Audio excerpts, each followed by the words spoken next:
Shalom, damai di hati, saudaraku kekasih dalam Tuhan Yesus Kristus. Hari Kamis 18 April 2024, kita berjumpa dalam program Renungan Harian Keluarga. Mari kita mengisi hari ini untuk memuliakan nama Tuhan. Memulaikannya, mari kita berdoa. Kita berdoa. Bapa, di dalam nama Tuhan Yesus, kami menyembah dan memuliakan Engkau Tuhan Allah Pencipta, Bapa yang senantiasa menuntun kami umat manusia, bahkan yang menganugerahkan keselamatan bagi kami. Di hari ini kami hendak beribadah kepada Engkau lewat program Renungan Harian Keluarga. Tuntun dan sertai kami ya Tuhan, dalam program ini terlebih ketika kami baca dan renungkan firman, kuasa Roh Kudus menaungi kami supaya boleh memahami setiap firman yang hendak kami baca di saat ini. Tetapi ampun kami ya Tuhan dari setiap salah dan dosa kami. Dalam nama Tuhan Yesus kami berdoa. Amin. Saudara kekasih dalam Tuhan, hari ini kita baca firman Tuhan dari kitab 1 Korintus 15 ayatnya yang ke-9. Firman dituliskan demikian.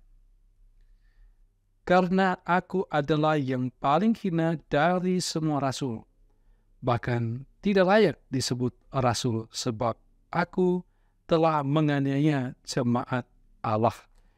Demikian kebenaran firman yang kita baca. Temanya untuk kita renungkan pengakuan yang tulus. Keluarga Kristen yang dikasihi, diberkati oleh Tuhan Yesus. Pengakuan yang lahir dari hati yang tulus pasti tidak ada dusta atau rekayasa di balik pengakuan itu. Rasul Paulus, di mana saja ia hadir dalam memberitakan Injil termasuk di kota Korintus, selalu berangkat dari hati yang tulus. Seperti juga ia katakan di jemaat Roma, aku mengatakan kebenaran dalam Kristus, aku tidak berdusta. Suara hatiku turut bersaksi dalam Roh Kudus. Membaca itu dalam Roma 9 ayatnya yang pertama.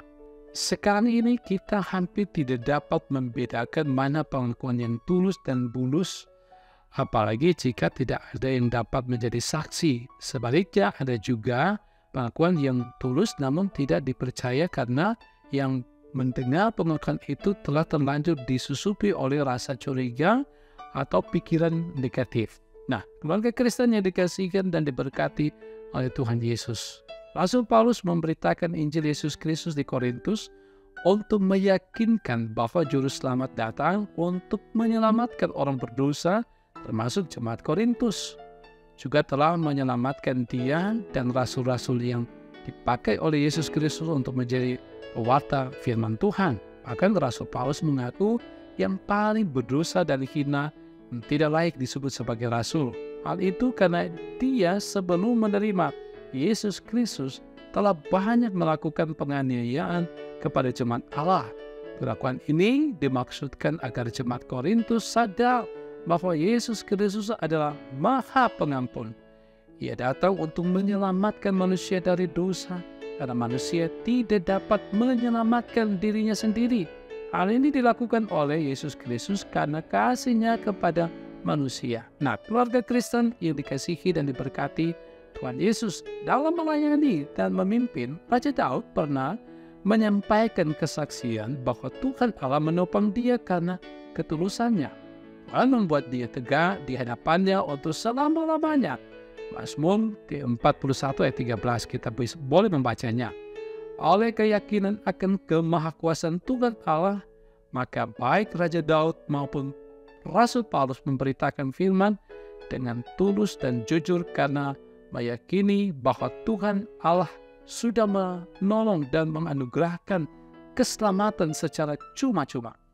Karena itu Paulus berkata, aku boleh memberitakan Injil tanpa upah. 1 Korintus 9 ayat 18. Selaku orang Kristen termasuk di dalamnya keluarga Kristen, masih kita jumpai ada yang tidak tulus dalam melayani Tuhan. Ada yang melayani untuk mencari popularitas, sanjungan, batu loncatan untuk mengincar jabatan politik atau jabatan tertentu dan lain sebagainya. Karena itu, mari belajar dari teladan Yesus Kristus yang sungguh-sungguh berkorban bagi umat manusia. Begitu juga semangat melayani tanpa pamrih Rasul Paulus, menjadi motivasi untuk kita melayani Tuhan Allah di dalam Yesus Kristus ketika Tuhan memberikan kehidupan kepada kita. Menolong kita semua. Amin. Mari berdoa. Tuhan Allah Bapa di sorga, Engkau Juru Selamat kami di dalam Yesus, yang menganugerahkan keselamatan dan memberikan kehidupan bagi kami.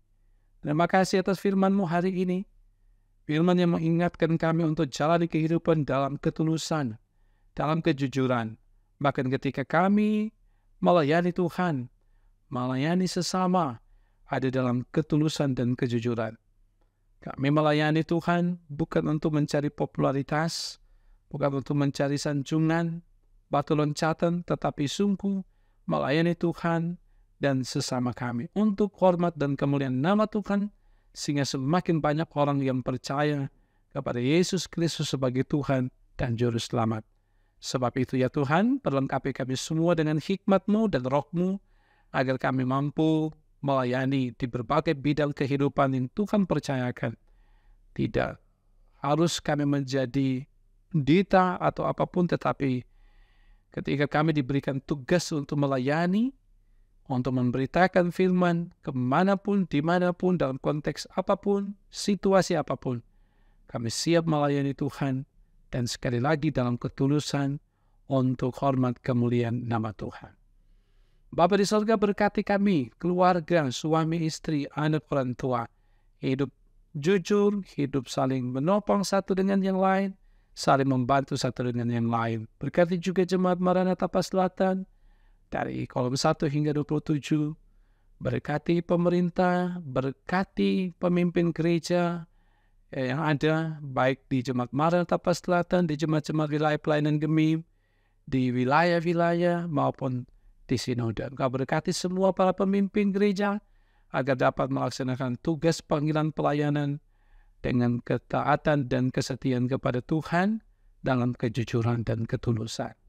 Terpuji Engkau Tuhan, kehidupan kami hari ini kami serahkan ke dalam tangan kasih Tuhan. Berkati kami semua, termasuk tim multimedia, diberkati oleh Tuhan senantiasa. Terpuji nama-Mu Bapa, ini kami yang berdoa dan bersyukur di dalam nama Tuhan Yesus. Kami berdoa, haleluya, amin. Saudara kekasih dalam Tuhan, demikian kita sudah mengikuti program renungan harian keluarga di hari ini. Dan kiranya ini menjadi berkat bagi saudara-saudara, jalani kehidupan dengan tulus dan kejujuran. Tuhan pasti memberkati saudara-saudara. Jangan lupa selalu ikuti program ini. Tuhan memberkati kita semua. Shalom, damai di hati.